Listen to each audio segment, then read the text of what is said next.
त्यो डौरा ठाउँमा हामी पनि कुदाइदिन्छौँ अलिकति।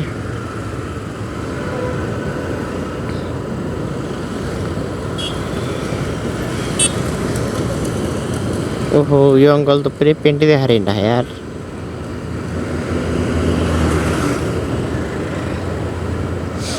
अब यहाँबाट चाहिँ हामी सिधै गएर फर्क्यो। पानी पर्नु लाग्यो नि त गाइज होइन, पानी पऱ्यो भने त मैले न रेनकोट बोकेको छु न छाता।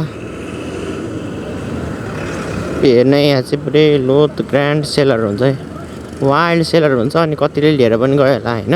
तर बजाजको आइटमहरू चाहिँ राम्रो त वाइल्ड राम्रो हुन्छ होइन, डेन्जरै हुन्छ क्या, खत्रै राम्रो हुन्छ। तर पनि डट भनेको चाहिँ डट हो है। डट र बजाजमा कुन छान्छ भन्यो भने डट नै हो डट नै हो। तर मलाई खासै त्यो केटिएम डुक पनि राम्रो लाग्दैन कि, खासै त्यो राम्रो लाग्दैन।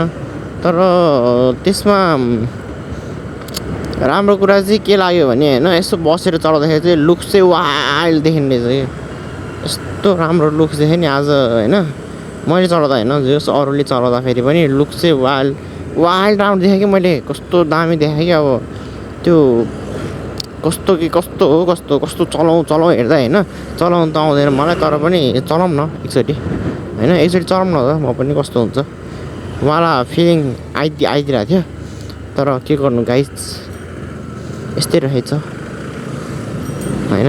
मिडल क्लास फ्यामिलीहरूले त अब त्यो हुँदैन गाइज, सकिन्न।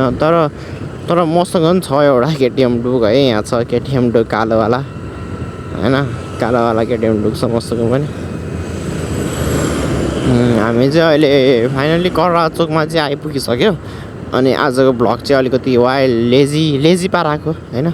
अब खासै गर्मीले गर्दाखेरि मान्छेलाई अब हेर्नु नि, केटिएम डुक 250 चाहिँ 250मा लुक्स राम्रो नदेख्ला होइन। तर अर्को केटिएम डुक 390मा चाहिँ यस्तो डेन्जर लुक्स वाइल्ड, त्यो मन परायो कि मलाई आज मलाई खासै यो केटिएम वाइल्ड भनेर मन पर्दैन थियो। बरु मलाई एनएसहरू पनि राम्रै लाग्छ होइन, यसो मोडिफाई गरेर चाहिँ।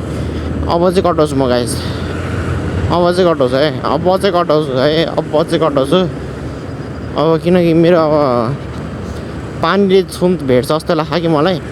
अनि त्यही भएर चाहिँ म अब चाहिँ कटाउँछु।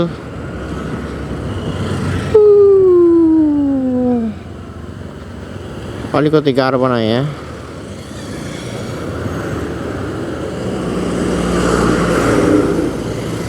यस्तो बेला हो कि, किनकि बाटो काट्ने हामी हो नि त। अब अगाडि मान्छे रोकिनु पऱ्यो नि त, रोकिदिँदैन कि अगाडि मान्छेले, रोक्दैन। अनि नरोकिदिएपछि चाहिँ अलिकति दुःख परे जस्तो लाग्छ। त्यही गाइस, ल लास्टसम्म भिडियो हेरिदिनु भएकोमा धन्यवाद है।